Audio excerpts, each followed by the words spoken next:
This is two parts. I've been trying to write a book for 10 years.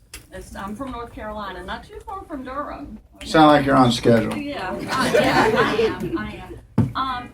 How do you know in your gut that this book is worthy? How do you know that what you've got in here would be 10 years down the road, would it be worthy to publish or worthy for someone to read? How do you deal with that struggle? Well, I think everybody's going to have an answer here because we did slug it out for 4 years, and John and I for 8 years. And one is I don't think about the finish line. You know, a lot of why we recognize each other as people who try to create something is that, you know, the people that come along on your life go, what's your business model? Who's this for? What quadrant's going to make it? Is it, well, the little kid, can he have a watch that helps him fly? You know, there's a lot of things that people would give you advice. And of course, if you don't have a watch that makes somebody fly, man, maybe I'm not sure you should write this book. Because right now he's a boy that has a hole in his head. Yeah, a cork in his head with a bandage. And so I think that, you know, everybody, if you're going to, everybody wants to go to the end game, go to the red carpet, go to the premiere, go to this thing. We hope that people would read it. We hope that people would even come today. But it's you have to have your own kind of intuitive bar that your story has a beginning, a middle, and end, and has the ability to touch somebody, has the ability to make them smile. They take that with them. It's just something inside you that you know. Listen, I've sat around a lot of campfires, and I've listened to men talk, and I know who could tell a good story, and no one ever stopped them.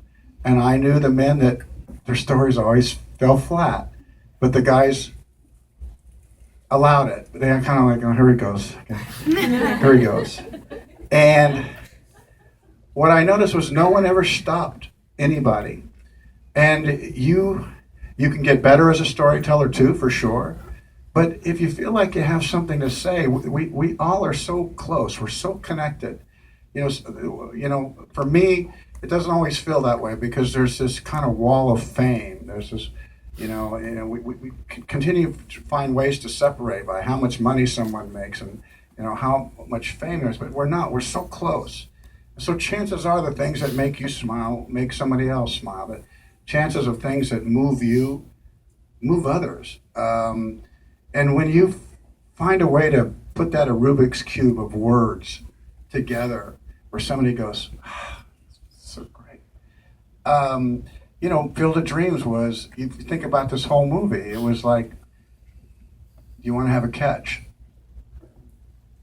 That thing about things that go unsaid between fathers and sons, mothers and daughters, to get isolated. Do you want to, you know, take that last trip together? You feel like, you know, can you make a whole book about saying, if I had one last thing I'd say to my dad, I would just say, can we have a catch? You know, I spent so much time avoiding him, you know. If you have that, you know, what we do is we just share.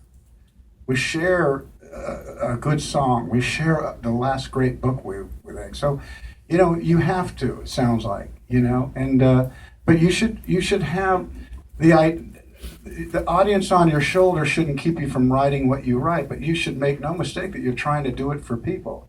Because if you just do it for yourself, that's what your mom puts on the refrigerator. Yeah.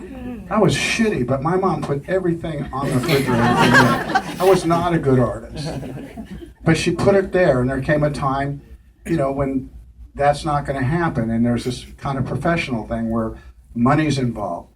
But you can't even let that be the end game. You just have to serve yourself. And when we start serving ourselves, you know, in a way, kind of listening to the you know, the little drumbeat that's only yours, we're all better off. Thank you. I appreciate that. Second part of my question is, well, not really a question per se, but So we'll just guess that. yeah, we'll discuss that. My ex-daughter-in-law worked with you on The Guardian. Oh my God. Yeah, she did. She was actually Ashton's personal assistant at the time. Uh-huh. Her name was Karen Murphy. Okay. I don't know if you remember